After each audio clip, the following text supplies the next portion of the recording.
Alors bonjour à tous, moi c'est Aurore, expatriée aux États-Unis depuis plus de 3 ans maintenant, et dans cette vidéo je vais vous parler de quelque chose qui est super important ici aux États-Unis, et c'est le credit score. Donc en fait le credit score c'est quelque chose qu'on entend parler pour la première fois assez vite quand on arrive vivre ici. Nous ça nous est arrivé quand on a donc voulu louer notre appartement, on nous a demandé notre credit score. On ne savait même pas ce que c'était en fait, ils ont vite compris qu'on venait de France et que notre credit score était inexistant. Donc en fait la seule chose que ça induit, c'est qu'on a dû donner 3 mois de loyer en avance, donc en caution, au cas où on ne payait pas correctement, parce qu'en fait le credit score aux États-Unis c'est un nombre qui est donné à chaque individu et qui détermine en fait si tu es un bon ou un mauvais payeur. Donc c'est ce qui va aussi donner comme information par exemple à toute banque, institution, commerce.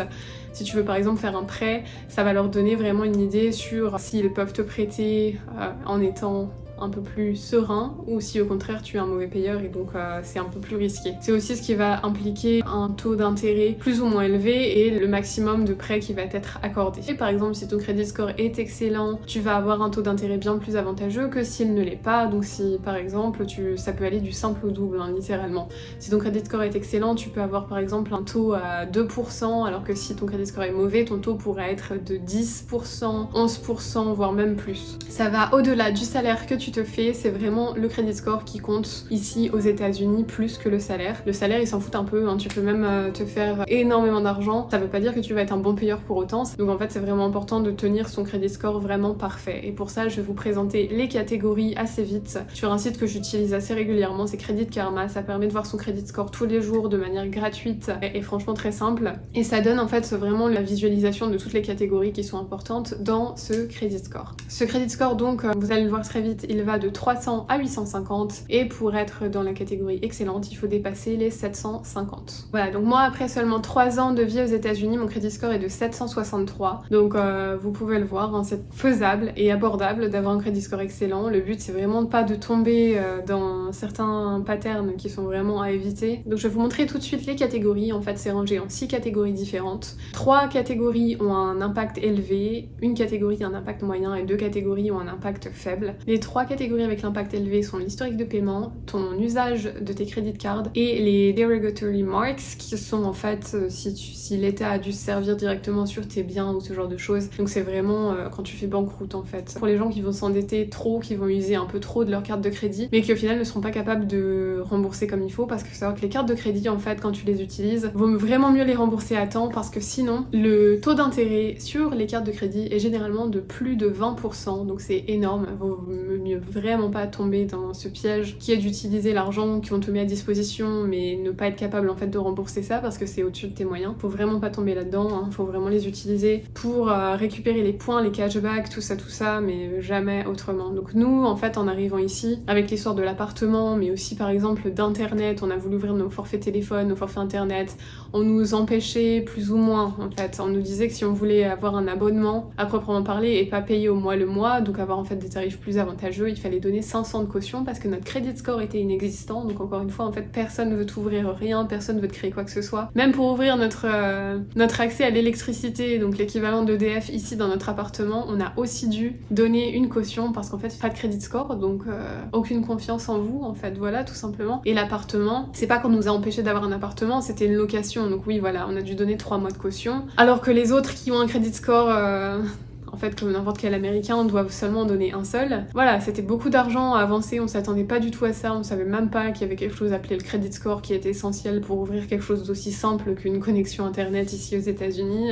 Je pense qu'on en avait déjà plus ou moins entendu parler comme ça sans savoir vraiment ce que c'était, et que par exemple pour acheter une maison, il en fallait un, mais on comptait pas acheter une maison en arrivant ici, donc on se disait que ça irait pour nous, mais non, c'était pas aussi simple. Donc en fait, ce qu'on a fait, c'est que une des premières choses qu'on a faites en arrivant aux États-Unis, c'est qu'on a essayé d'ouvrir un compte bancaire, ce qu'on a fait avec Bank of America, parce qu'on avait à ce point-là de notre arrivée toujours pas notre social security, donc j'en parle dans d'autres vidéos. C'est une carte qu'on te donne quand tu travailles et vis aux États-Unis. C'est un numéro dessus que tu ne dois jamais donner à personne, mais que par exemple quand tu ouvres une carte de crédit, un compte en banque, tout ça, quand tu fais un prêt, on va te le demander. C'est vraiment ce qui récolte toutes les informations sur toi, c'est aussi lié à ton credit score. Dès qu'on a eu ça, on est retourné à la banque parce que c'était la condition. Dès que vous avez le Social Security, revenez et donnez-nous-le. Et à ce moment-là, elle nous a proposé notre première carte de crédit qu'on a dû ouvrir évidemment parce qu'en fait c'était le seul moyen d'avoir un credit score qui commencerait à partir de ce jour-là à augmenter. Et on a eu une ligne à 1000 $, et pour vous donner une idée maintenant avec le credit score qu'on a, sachant que nos salaires au final n'ont pas vraiment réellement changé, c'est vraiment le credit score qui fait ça. Si on ouvre une carte à l'heure actuelle, on aura peut-être une ligne à 15 000 voire plus. Donc 1000 $ pour commencer, c'était vraiment très peu. En fait, le but de ces cartes de crédit, comme elle nous a dit, et comme de toute façon je le savais, de faire ses dépenses de la vie courante et de les payer toujours à temps, parce que c'est comme ça qu'on va monter notre credit score. Donc pour revenir un petit peu sur les 6 facteurs du credit score, je vais vous parler donc du premier qui est l'historique de paiement. Donc nous, il est à 100%, donc totalement dans le vert, l'impact est élevé, donc il faut vraiment faire attention à ça. Et donc il suffit d'avoir, ils le disent là sur le site, même 30 ou 60 jours de paiement manqué, ça va avoir un impact sur ton credit score, mais tu pourras quand même t'en remettre au fil du temps. Par contre, à partir de 90 jours, ça devient tout de suite un peu plus compliqué, et au-delà de 90 jours, c'est, comme je vous le disais, on en arrive au derogatory mark, il va falloir que l'État se serve directement sur tes biens, ou alors l'argent va être collecté de force en fait, et ça c'est pas bon du tout pour toi. Ensuite, l'usage de tes cartes de crédit. Donc là vous pouvez voir, si on fait le total de toutes mes cartes de crédit, donc j'en ai 5, j'ai 41 600 $ à disposition. En ce moment j'ai 1283 $ qui sont utilisés, ça veut dire que je n'ai pas encore repayé, mais c'est normal, c'est parce que comme on passe toutes les dépenses courantes, je vais pas les repayer chaque jour au fur et à mesure, je les paye en une fois de temps en temps, voilà, avant que le cycle de crédit se termine et que le nouveau commence, donc tous les mois. L'argent là, donc les 1283 représentent seulement 3% du total de crédit que j'ai à ma disposition, donc en fait je suis dans le vert, parce que ce qui est conseillé c'est de rester toujours en dessous de 30% d'usage de ta credit card. Ça montre que tu es responsable, que tu as beaucoup de lignes de crédit à disposition mais que tu n'utilises pas tout, et c'est encore mieux de rester en dessous des 10% si tu veux avoir ton credit score qui monte encore plus. Donc nous on essaie vraiment d'optimiser tous les facteurs. Ensuite, les derogatory marks,